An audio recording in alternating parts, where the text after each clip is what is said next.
All right, good evening, folks. How's it going out there? Welcome back here to End of the Weekend update here. Sunday night, September 7th, 2025 is 10:35 p.m.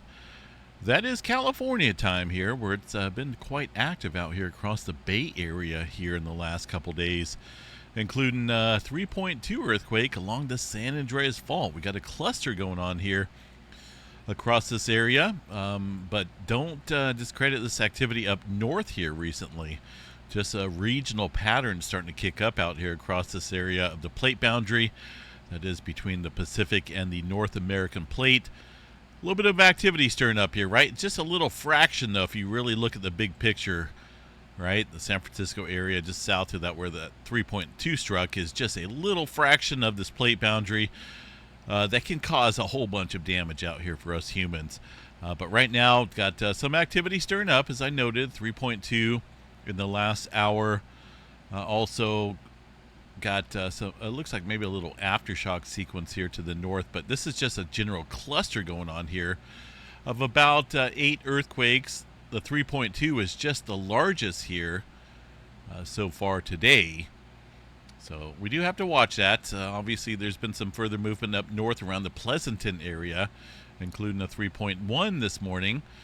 So technically, if we look at the 2.5 map and above, most of the movement in terms of that type of uptick is up north here. There was a 2.6 down further south here into Southern California. There's not a whole lot going on down here right now. Mostly smaller microquake activity, but the main focus here, I guess, is along the San Andreas Fault. Do have a little bit of activity. Ooh, what do we got here? That's a 1.4. Looks like it's right at the end of the creeping section of the San Andreas Fault, close to the Parkfield section. Very close. Literally within probably a mile or so. And the reason why I point this out is because the Parkfield section is an area of the San Andreas Fault, the plate boundary here, where it locks up and loads up for a big earthquake. Unlike, the creeping section of the San Andreas Fault, there's quite a bit of slip that occurs here. So occasionally we get 2s and 3s and quite a few 1s and whatnot, but it never really builds up out here for a big earthquake along the creeping section. That's why they call it the creeping section. But this area down here where we're seeing that 1.4 this afternoon southward is fairly well primed for a 6.0 or bigger earthquake. Regular intervals along this area of the Parkfield section of the San Andreas Fault are pretty common every 20 to 22 years on average. The last one was back in 2004. So, that's 21 years here since the last 6-pointer. Of course, there's always some concern here that we'll see the next 6-pointer trigger the already locked and loaded and very well strained southern branch here of the San Andreas Fault. That's not a movie. It's not doom and gloom. Well, it is doom and gloom, but it's a realistic doom and gloom type of scenario here. So we do have to watch out and be on guard for that. Clear Lake Volcanic Field up around the geothermal plants, pretty active as well, 22 earthquakes. That is not any volcanic activity in any sense, but geothermal plants there poking holes down into the area below to create some energy. Northern California, pretty active as well here in the last 24 hours. All of these quakes here after midnight from last night. The latest at 2.4. Southern end of the Cascadia subduction zone. Also one earthquake up here at the Cascadia fold and thrust belt. They call it the Cascadia fold and thrust belt because it's folding in on itself here as the Juan de Fuca plate further subducts underneath this area of the North American plate. So obviously the folding is a result of the strain that's building up out here. That's not a good sign there when we're seeing earthquakes across the fold and thrust belt. That's 18 miles deep underneath this area though. Let's go ahead and check out the Cascadia subduction zone tremor. Not volcanic tremor, but slow slip events here. We're still pretty elevated out here. About 307 epicenters of slow slip events being recorded. This is the M energy over here on the right side, and this is the time frame. Quite a bit. and still spread out. One thing I've noted here with this more recent event is that it's not confined to just one area. Most of the time it's confined down to the southern portion of the Cascadia, or maybe up in the north or the center portion. But this is spread out like all over the place here, across the entirety of the Cascadia. The last week here shows that movement, with 1,792 epicenters of slow slip events being recorded out there. So it's just one of those things here, folks, where you flip a coin, right? It's either going to happen or it's not. And in our favor, it's got to do with time. And maybe that's not in our favor, because there's been a lot of time that has passed out there in the Cascadia subduction zone since the last big earthquake activity out here. So, Washington area, well, let's see what we got. Nothing showing up here on the map, but it is the weekend, so anything that shows up, well, anything that happens out here as far as earthquake activity is not going to show up until after the coffee and donuts and the USGS morning meeting tomorrow morning. I'm not for sure what time their meeting starts, but they do have their coffee and donuts, and they sit around, chat a little bit, and then they get to work. Earthquake activity, yes, I would say there is definitely some earthquake activity out there. We'll see if they report some of these that are stirring up here tonight. The previous UTC time, including the morning and afternoon time period. Yeah, there's an earthquake there about 9 or 10 o'clock this morning here. Very small earthquakes.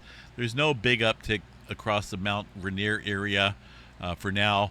Mount St. Helens, let's go check this out as well, because it's been somewhat active in terms of earthquake activity across that volcano as well. Nothing big going on, but occasional earthquake activity. These look like rock falls, I'm guessing, but I don't know. Unless this is deeper earthquake activity underneath the region. I mean, a lot of times they point these out and state that they're rock falls or ice quakes are supposed to be very small, thin spikes, but there's an earthquake right here. There's definitely an earthquake. Maybe these are rock falls, but it almost looks like deeper earthquake activity. This is what I look for on the seismograph station when I'm seeing earthquake activity at a distance from this seismograph station here. And it almost looks like something occurring away from the area, or maybe underneath the region. Let's see what we got for this other seismograph station here. See if we can spot that activity. See, this one's got quite a bit of noise in it as well. So it's possible here some of this may be earthquake activity located well below the region. But I don't see any major uptick for now. There's one earthquake up here across the Queen Charlotte Sound area. That's around the northern end of the Cascadia subduction zone. But as I stated earlier when I fired up the live stream here, that I believe in scientific folks here believe also that the Cascadia subduction zone is kind of shifting out here and kind of transforming, so to speak. Let me show you guys here I'm trying to think. Let's just bring up the last couple years here, and I'll show you guys what I mean. This is tremor activity along the Cascadia, and wherever there's tremor activity occurring along the subduction zone, there's going to be built-up strain here. Now notice that the tremor activity ends here across roughly the northern end of the Vancouver Island ranges, even though technically the Cascadia subduction zone extends further up north here. Notice the trench line here further up north where that 4.0 occurred.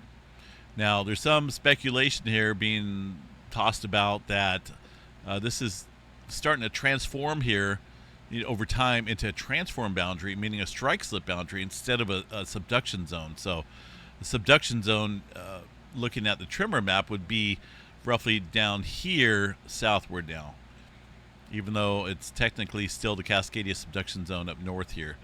But it's interesting that we haven't seen any tremor activity, and the slow slip events are the sign there that the two plates are subducting, or the one plate subducting underneath the other here, the Juan de Fuca plate underneath the North American plate. So either way, definitely some interesting activity out here. This goes back to 2021. That's a decent number, almost 200,000 epicenters of tremor, but it it's variable out here over the years. But if you look basically since about 2018 or so, it's been more elevated out here, densely elevated here since about, I'd say about 2022, 2023 or so. Things have been kind of compact here, densely elevated in terms of the counts. Now, I do think that watching the Cascadia subduction zone tremor counts are the key into predicting when the next big earthquake activity, next big mega quake is going to happen out here across the Cascadia. The tremor activity, obviously, when it's elevated, that is when things can get interesting out here. I think that's when we're going to see a big earthquake activity event, when things are elevated. All right, further out and about, one earthquake up here in Spencer, Idaho. Well, there's actually two, a 3.4 and a 2.6. Interesting activity here in the last week. There's a line of earthquake activity here across various fault systems, and it's almost pointing an arrow up here to where Yellowstone National Park supervolcano is. Now, obviously, there's older hot spots out here throughout Idaho and whatnot. You got the Craters of the Moon National Preserve and whatnot, where the Yellowstone supervolcano used to exist, right? The North American plate moves above a hot spot, so the hot spot there is going to show up different here on the map. But this is where we're at right now. It used to follow this path down here across Idaho and southern Oregon into portions of Nevada to where we're at right now. But this earthquake activity stirring up north of that region, but it does have an interesting line here leading up to that region of Yellowstone. And that's where the 3 and the 2-pointer struck this evening. Let's see here if I can get the volcano site to pop up. There we go. Just want to see if we can spot those earthquakes there. Not for sure what that is. That may be some thunderstorm activity earlier. But there's the 3-pointer, right? The darker one. There's the 2-pointer. And what looks like some more earthquake activity here recently, but nothing showing up. So it's got to be below the 2.5 threshold up here. That's why it's not showing up as far as this newer activity goes. But definitely interesting activity. Let's see if we can pull up a seismograph station over here. That one's offline. Excuse me. What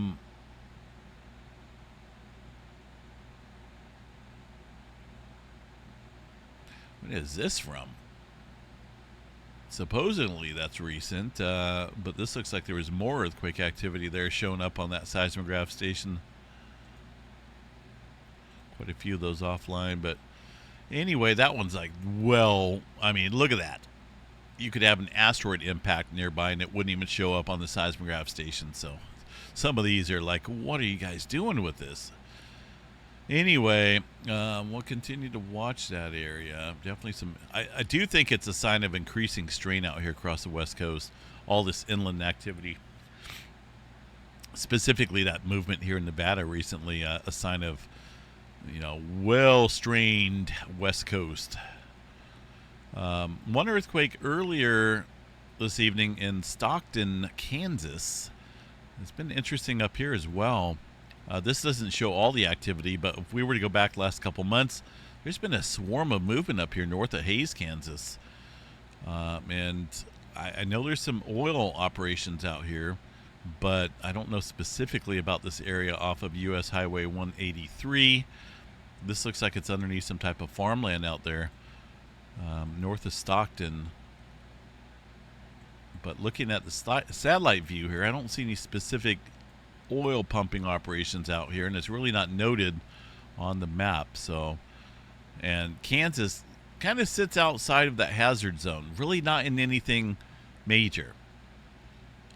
Oklahoma, obviously, Texas, the oil fields and whatnot, but up here, just, it's odd to see swarms of activity up there in Kansas. So a little bit of movement going on out there across the area that's a little suspicious. Oil fields of Texas still rocking and rolling out there. New Madrid seismic zone, and nothing showing up there for now. New Zealand rocking and rolling down here, it looks like. The latest quake of 4.2. underneath this area of South Island here. About, well, not really a deep earthquake. It's pretty shallow, actually. 4.2. Excuse me. Got hiccups all of a sudden here. 4.2. That follows a previous 5.2 earthquake down south. So we are getting that middle point adjustment going on here because there's been a lot of activity north, a lot of activity south. Things starting to squeeze in here around Christchurch northward, but there's similar to California here. We're well primed across New Zealand for big earthquake activity. That could be anywhere across the plate boundary or inland. So we do have to watch that region as well for some larger movement. Definitely, it's showing up here on the map. In fact, Japan up there as well, looking pretty active. Izu Trench into western coast here of Japan, putting a strain out there across the Nankai Trough. I'm telling you, that subduction zones could be the very well where we'll see our next big earthquake. But then again, you could spin this globe, 100 times and throw a dart at it, and it would probably hit somewhere out here, no telling where, but there's many areas that are well primed for some big earthquake activity out here. 3.3 around the Sumatra area there in the green flag. Pretty good cluster going on out there today, but that's pretty common in that area. Got some movement out in Turkey, some aftershock sequences there. One newer earthquake here across the area down south. This earthquake back prior to the subduction zone, east of the South Sandwich Trench. That's on a fracture boundary out here, it looks like, oceanic fracture boundary. That normally, when we see activity down here across this area, should amplify strain out here across the South Sandwich Trench. So wouldn't doubt it if we see some further movement here overnight or sometime tomorrow along that subduction zone. So we'll just kind of watch that. Puerto Rico Trench up here, a couple earthquakes, nothing big going on there for now. It's kind of calmed down here. Been pretty active here recently, but no big earthquake activity to report for now. Big Island of Hawaii, nothing showing up out there, but I do want to double check on that because there's been some interesting earthquake activity out here across the area. Even some up around Mauna Kea, Mauna Loa, a bunch of activity up here across that big volcano. Which could still be futurely active. Let's go see what we got here from the Kilauea volcano site.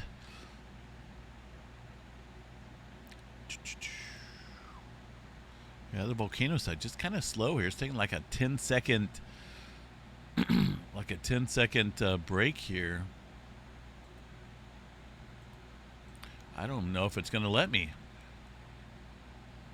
I did notice a couple comments here recently on my videos when I'm talking about this being so slow that it's happening to them as well. So it's got something to do with this time of night.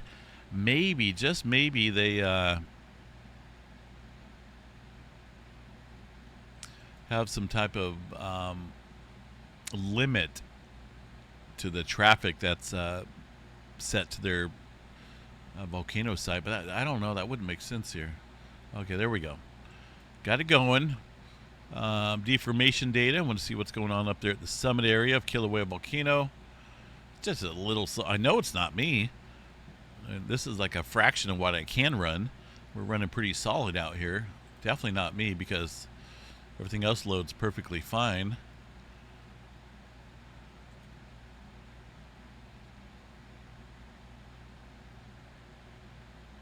All right. Well, we'll check back on that here in just a second. Let's see what's going on here for space weather activity. Dipping down into the B flare category. Just loaded up here. I've seen that load up, so give me a second.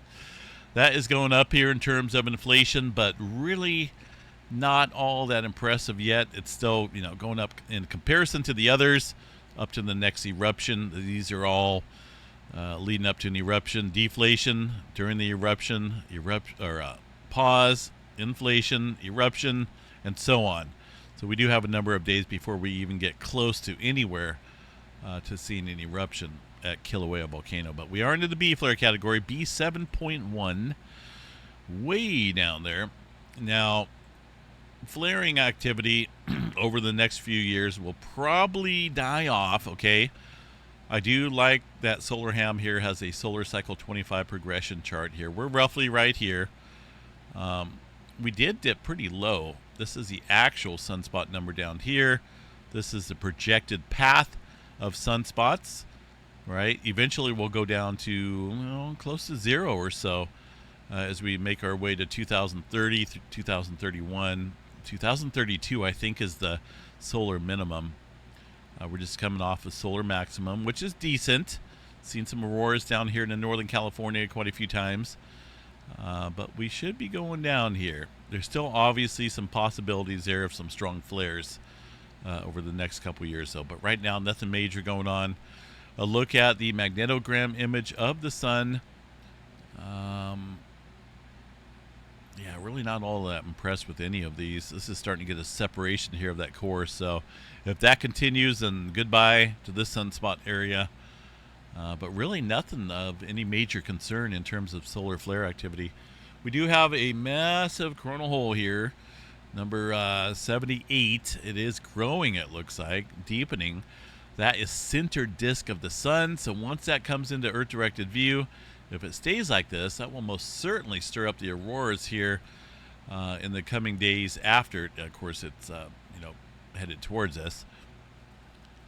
Just due to that proximity there of the coronal hole. And of course that could elevate earthquake activity as well because of the magnetic structure that's kind of thrown off from the sun directly into space and maybe hitting the planet here. So we'll watch for that. No major roars in the forecast there for now. 100% illuminated moon. I think they call this the corn moon. I just call it a moon.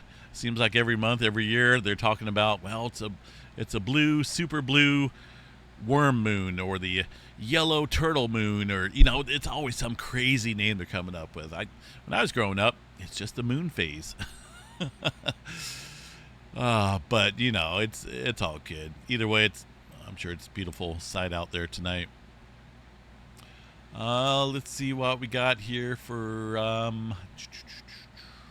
hurricane activity. We checked that earlier. It's got a number of days here before it hits the Hawaii area. It is expected to pass north and weaken drastically, rapidly. Really not expecting any major concern here for Hawaii. There may be some stuff still stirring up, but notice the cone of uncertainty keeps getting moved north and north and north here. So again, that's out there, not a direct impact there to land. And that is good news there for the Hawaii Islands. For us here in the West Coast, we got some cooler weather coming in. Maybe some rain showers. I do like that. I like the green on the board across the West Coast. Not expecting much, but you know what? The temperature out here, let me go back to temperature anomaly, is going to look awesome. Because we could easily be above 100 degrees out here. And looking, this is the 6th, here's the 7th. We just got some cooler weather coming in right now. Look at that deepening low pressure out there across California. Hello, that is beautiful. And the reason why is because I'm out here. If it happened on the East Coast, well, yeah, I'd be grumpy. But yeah, I'm liking the cooler weather out here. It's supposed to have temperatures in the upper 70s, low 80s. That's way below average for us here in Northern California. Like I said, we could easily be 105, 110 degrees this time of year. So that could bring us some rain chances as well with that low pressure system. Not going to last for too long. I mean, I would love it to last the rest of fall and winter, but it does look like high pressure wants to build back up.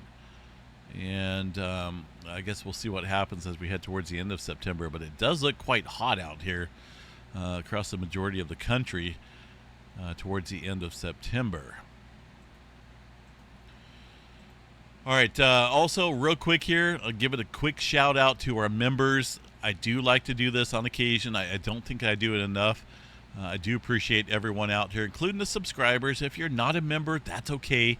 But something we like to do for our members is give away prizes every single month. And we've been doing it here for, Robert Kozowski here gives me a good timeline of when we've been doing it. He's been a member for 39 months. Hello. over 3 years there. So I think we're coming up on, that amount of time period. Almost 3.5 years since we've been doing the member drawing. And consistent, nonstop, no interruptions. Robert Kozlowski by far has surpassed every single one out here. Second in line is Diniad in terms of consistent time periods here as a member. Obviously, Albert Sanchez Jr. rejoined 20 months ago, and so on, as you can see here on the list. But there's been quite a few out here that have just been solid members without any interruptions at all, any type of month. And regardless, we appreciate every single person out here. Now, the majority of people are super fans. There's some other members that are channel supporters. It's a little bit higher. Langalina, looks like 619 for 8 months there as a channel supporter. And I think that may be our only channel supporter. But it's up to you which level you want to join. Channel supporter is just a way of maybe, helping us a little bit more in terms of support. But we do a member drawing here every single month, and we are above 100 members right now. So, and I said, and I'll keep my promise, as long as we're above that 100 member mark, we'll do 2 winners every single month. So that increases your chance here of becoming a winner. Now, what do you win? It's not a couple stickers. It's not a couple wristbands. It's cash prizes. If you want a $50 gift card, that's your choice if you want it. Or if you want a cool Earthmaster t-shirt or something like that, that's also an option. Also, we have geology mining kits that can be directly sent to your home as well, which is pretty cool. It includes a pretty awesome pick hammer with a bunch of chisels, and it's a neat and little canvas type of bag. Hurricane Heather here picked that out in one of her winnings, but I think she won a couple times there. Anyway, yeah, it's cool, and we do it live here. It's not just a video where we say, okay, this person won, like many other people do. I don't know. Not like I don't trust those people that are doing stating that drawing, but I want to show you guys, hey, look, this is what we're doing. These people are in the drawing board.